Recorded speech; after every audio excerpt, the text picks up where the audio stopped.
Hello. Welcome back to Single Women Retiring Abroad. All right, this is video number 6. I'm doing good. I haven't missed yet. Thank you for keeping me accountable. Today's topic is early retirement. How early is early? Now, we talked about getting caught in the trap that you have to work till you're 65 and now 67, which is really the retirement age, to get full Social Security. But some of us are making the decision to just throw in the towel and say we're retiring early. So how early is early? Who decides when it is safe for you to retire? Are you gonna wait and just grin and bear it, suffer through years of unhappiness until you hit age 65? Again, we are developing critical thinking skills. I was just listening to Sandra, is it Jones? Yeah, she does a lot of financial literacy videos, and she had 4 women on her panel today. In fact, I'm not even finished watching her video, and I need to really join her group. And because, I'm not a financial planner, and I'm not saying that I have made the best financial decision. I know I've lost money by making not so great financial decisions. But, I'm in a space now where I don't have to worry so much about saving, just trying to enjoy life. But you still need an income when you retire. And of course, Social Security was not designed to be the only source of income through your retirement years. So planning, when I tell my kids, if you're in your 20s, start putting some money away like in a Roth IRA, because when you hit 65, the compound interest, you're gonna have a nice, chunk of change. But for those of us who are this age, investing becomes a little bit trickier because we don't have time is not on our side. So now today we're just talking about how early can you retire. I did it at age 62. Some people retire in their 50s. Rashida Dow retired in her 30s. So it's all about perspective. It's all about planning. It's all about understanding investing and compound interest and all these things that I don't understand myself. But if this is your first time watching me today, or you've been watching these videos, I want to thank you, and I welcome you to this not a live, it's a video. But my name is Maggie Lazar. I am a retired nurse practitioner. I've been retired 3 years now, and I currently live in the city of Panama. That's where I Blaxited to. That's where I chose to retire. I'm still happy with my decision. How did I come to, before I say that, please remember, like Sandra said, just click all the little buttons at the bottom. Like, share, subscribe, and the bell, all of them. Anyway, I retired at age 62, and there is one video that maybe I will link in the description that I did before I started this series that talked about my process, how I chose Panama, even though I'm going to go over it again in this series. But retiring at 62 was a concrete choice that I made. It wasn't something I woke up one day and said, well, maybe I can do it. I had to crunch the numbers. I had to prepare. I didn't just decide 1 month and the next month I got it. No. First of all, for the last few years, I was determined to just eliminate any commercial debt. When I closed my cafe, towards the end of closing the business, I incurred a lot of credit card debt. And personally, I hate to owe anything. I don't like to be in debt. And of course, I still have my house, I have a mortgage still, and I had the car payment because I just don't like to drive rickety cars. I don't really think about cars. I don't want them to start breaking down and me not knowing what to do with them. So I worked to just eliminate the debt. It was like paying it down. And like this one lady on the panel, on Sandra's panel said, you keep paying the minimum payment, you're gonna die and still owe money, just like the doctors, they die and they're still paying their student loan. It's crazy. But I eliminated debt, right? And then I started to change my thinking about living a minimalist lifestyle, not buying things I don't need, and slowly trying to get rid of things. Because if you have things in your home and you just putting it on Facebook Marketplace and you sell it, that's more money that you have coming in that you can pay off debt. So I got rid of debt. So once I did that, it was like, okay, if I do retire, I get rid of the $1,000 a month car payment insurance, then that puts me in a better position. And having visited Panama and knowing what the housing market was like, how much I might have to pay for an apartment, which, believe it or not, was higher than my mortgage, because my mortgage was very, very comfortable. And I had been trying to pay more on the principal, which there are pros and cons to paying off your mortgage. I just don't like the debt. And I was trying to accelerate. You know how they say you can change your 30-year mortgage to 15.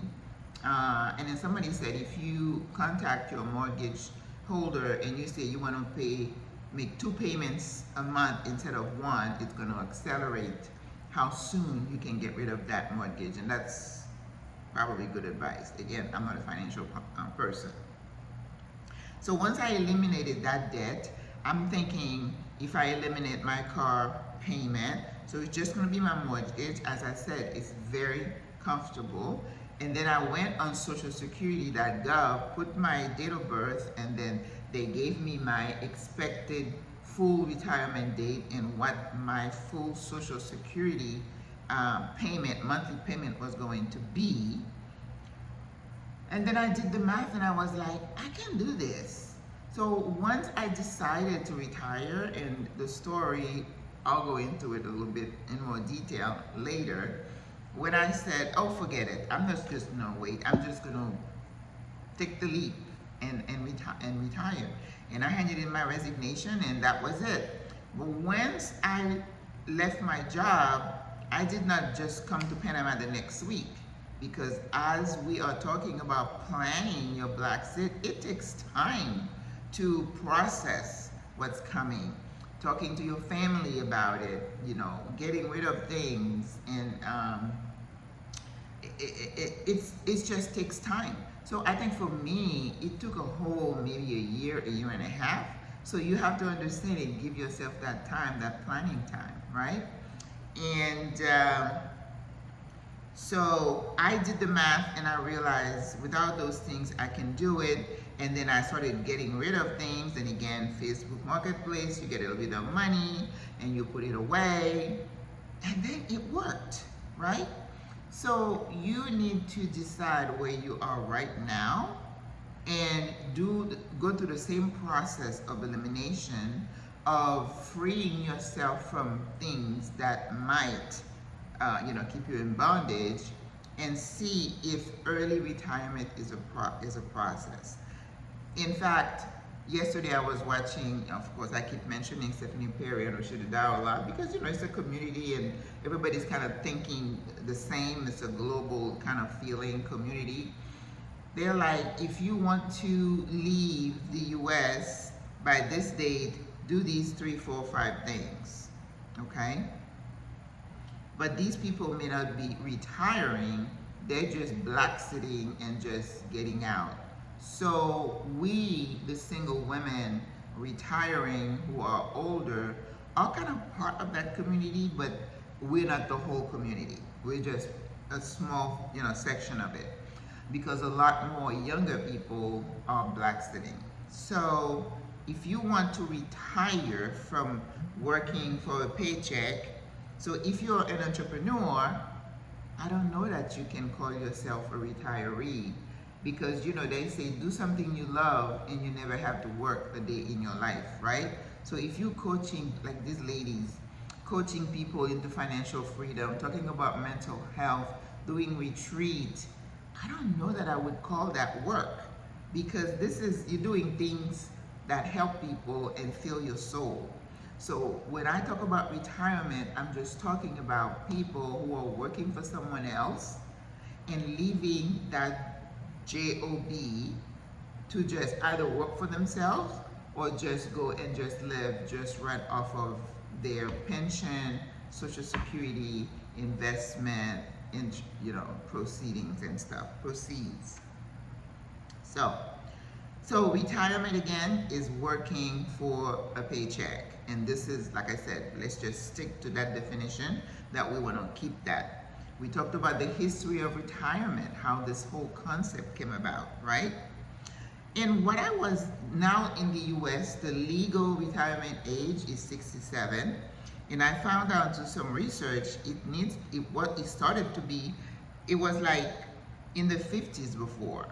And now it's just gradually increasing. Why? Because we need you to work longer, as I said, to pay into the program. Now, I did also some research and realized that retirement age of 67, it's not just the US.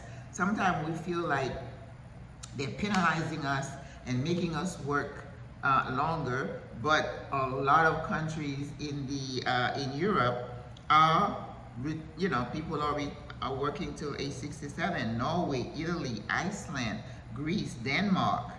Montenegro is 66, and several of them have retirement age at age 60. Finland and Sweden have the highest retirement age at 68. Yikes. And I'm sure the US is going to follow suit.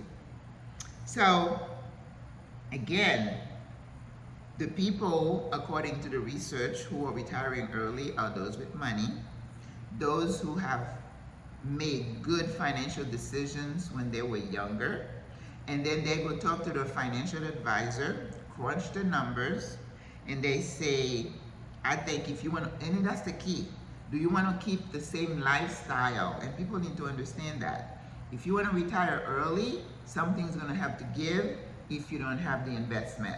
So you have to kind of come down on your expectations for your lifestyle, and we talked about that before.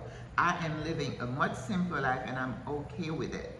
So if you're not, and you want the big house, the big this, big that, then you may have to work longer, or if you're lucky, you have really made good investment and you have money in the bank and you can do it. More power to you, okay? Remember, we're talking about those of us who are working. And in talking about Social Security, they're saying it was never meant to be your whole source of income as a retired. Only about 20% or 25% of people, of rich people, Social Security is part of their retirement income, okay? Because usually what you get, if you are a middle-aged earner, it's like 60 to 70%. It's like workers' comp. When you apply for workers' comp, you never get your full wages. And Social Security is not meant to do that. Now, Social Security is under threat. I understand since 2010, the money, they have more people getting benefits than they have people working to fund the program. And they say by 2030, you've heard that in the news, that they won't be able to keep up making the payment. And what are they going to do? It's not like people are having more children. It's not like there are more people paying Social Security. Now, if I was an economist, this whole immigration issue, those people pay taxes, right? So they would fund the economy. But then if you hate them so much and you degrade them and you don't see their value, their contribution to the system, it's above my pay grade. I don't understand all that goes into those decisions.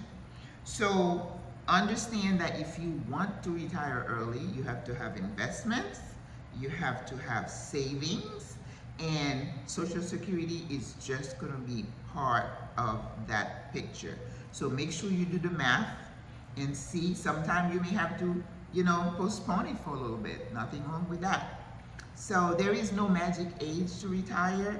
It's all about the numbers. Crunch the numbers and then you'll see. All right, guys, that's it for today. I will see you tomorrow for day 7. And the topic is going to be, can you afford it? And we're still in that financial mindset. Can you afford to retire? Yes, you can. You just have to change your mindset. Change how you think you want to live. Do you want to live like a tycoon, or do you want to live like a simple life like Maggie? Okay? All right. I'll see you guys tomorrow. Au revoir, à la prochaine. Bonne journée.